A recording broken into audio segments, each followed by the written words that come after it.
Day is coming up, and the best person to talk about that is going to be from Concerned Citizens of Laguna Woods, Mary St. Clair. Thanks for joining us.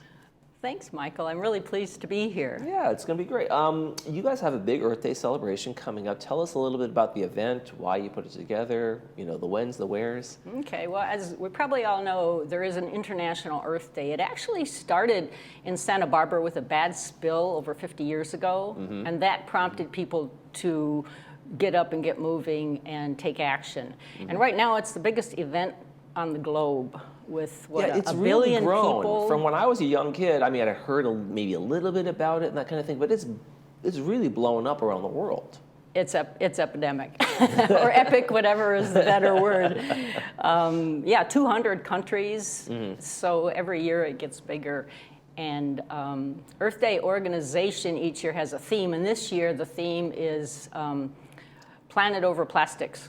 Okay, that's Right. a good one. I'll take that. Yeah, so for our part, we're going to celebrate it on Thursday, April 18th, even though Right. it's not till a little later. And it'll be at Clubhouse 5. It'll start at noon, and we go for until 2:30. And everyone is welcome. And you guys are going with, it takes a village to sustain a planet. I like that. Yes, it takes a village. We used that last year, and we're just going to recycle that because That's good. That's Earth Day recycling. Exactly. So and this year, last year was it takes a village to save a planet. This year we're sustaining a planet. Now, you guys have lots of clubs and lots of other folks that are a part of it. What are they all coming out and doing? Like the garden club's going to be there and other folks like that, right? Oh my gosh, it's a regular three-ring circus. I kid you not. We have exhibits and speakers. We have a sing-along. Just for starters, the speakers are two people. One is actually from an organization that Al Gore founded, which has gone international. He trains environmental activists and advocates. And so the speaker is going to be the chair of our local chapter of that Climate Reality Project. Oh, wow. Okay. Yeah, and so she's going to take us from the top down and talk about the crisis, where we're at with it, and then where we need to go in order to deal with it. Right down to brass tacks, which the next speaker is then going to take. Suda Warrior from Sea and Sage is going to talk about an environmental program they had within their own organization that was very successful. So that's nice because it brings it right down to us. Now, have you been celebrating Earth Day, you know, for many, many years? Is this something you've always been kind of environmentally conscious, or did you come into this at some point and say, oh, wait, this is important?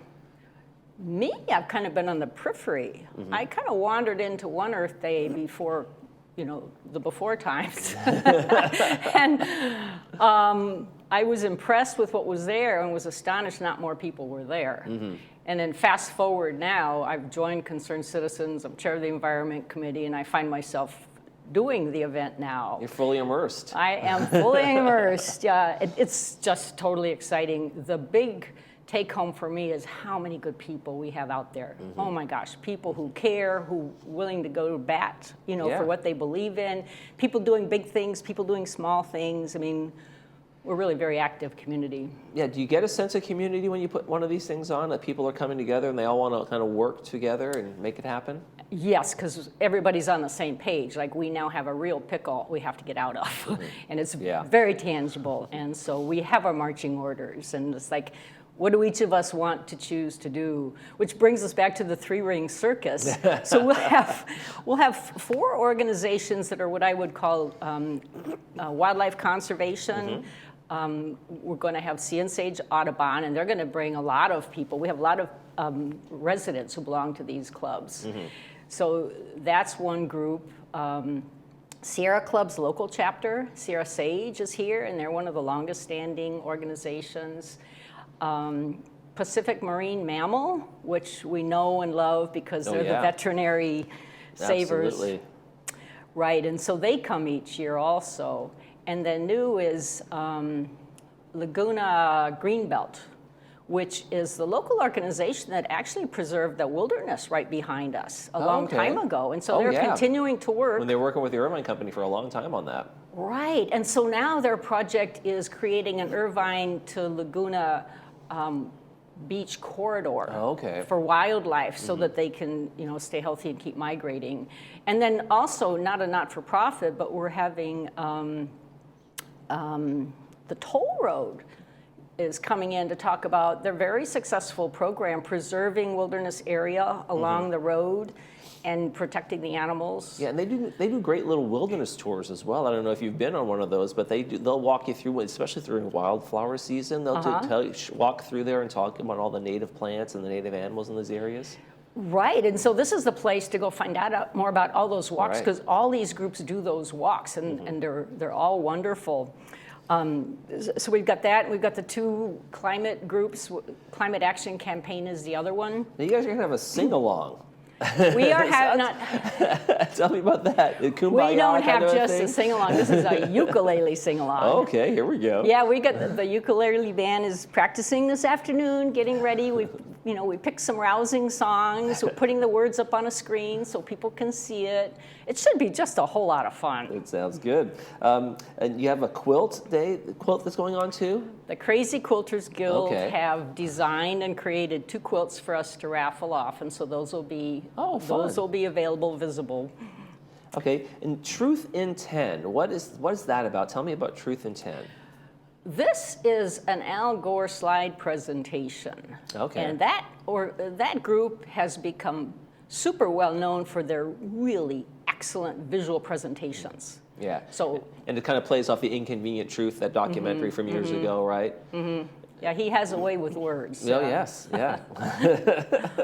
Right. So what's it like putting on an event like this, and when do you start in terms of the planning, the organization? Do you basically, after this one, you start for next year? No, we're taking a break. I have to say that to get volunteers back. We started before Christmas, and then we started meeting on a regular basis after Christmas, and we gathered steam, and people chose their areas, and what a group this is to work with. There's been a lot of work and creativity and good ideas and dead ends. Okay, so this sounds like there's just a lot of opportunities for people for attendees to learn about what's going on, to maybe join in on some of these things, participate in events, become a volunteer. Is that kind of like a plethora of things to learn, items to buy, those kinds of things? Right, less to buy this time. It's really more about, if you want to sign up for a raffle. But absolutely, it's things to know, I often go to things because I don't know what I don't know. Right. So that's one thing. There's insights, there's actual information, there's take-home things you could do, there's ideas you can implement at home. So that's one whole area. And then ways to get involved. At every single table, you can learn more and find out if that's an area you want, because we each can't do everything, so the way to go is we each pick what interests us. Right. And so there really is something for everyone. But the key thing is, for us, we are very clear about this is creating community. It's people meeting each other, so we have each other to rely on, that we can put our gifts where they're going to be most useful, that we could support what's going to help Laguna Woods Village be climate resilient in the future. Right, absolutely. Sounds like a great thing. And find that community. If you have an interest, there's a community there for you to get interested in. Mary, thank you so much for being here today. Great information. Want to recheck real quick. Make sure you come to the festivities for Earth Day. It takes a village to sustain the planet. It's going to be Thursday, April 18th from 12 to 2:30 at Clubhouse 5. For more information, go ahead and get the email mjswellness@aol.com. Mary will respond to you with questions and concerns or whatever you might have. Thank you so much, Mary. Thank you, Michael. We're going to be right back with Sports Corner. Stay with us.